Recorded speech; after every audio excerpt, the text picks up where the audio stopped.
Tapos na ito ng Vito Cruz.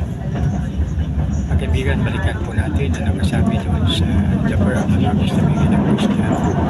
So pag-alam po natin, The Word of the Lord is the beginning of wisdom. So pag may takot tayo kay Lord, alam natin na siya ay nakatingin sa atin. Saan man tayo, wherever we are, nakatingin po siya sa atin. So yan po mga kaibigan ay sa ating Panginoon na nakatingin siya sa atin. Wala tayong may tago sa Kanya, wala tayong may ilingid sa Kanya, dahil siya po mga kaibigan ay kitang-kita niya po na sa ilalim man tayo ng lupa, kung saan man. Kaya napakaganda na lagi tayo nasa tama ngayon. Wala tayong itatago.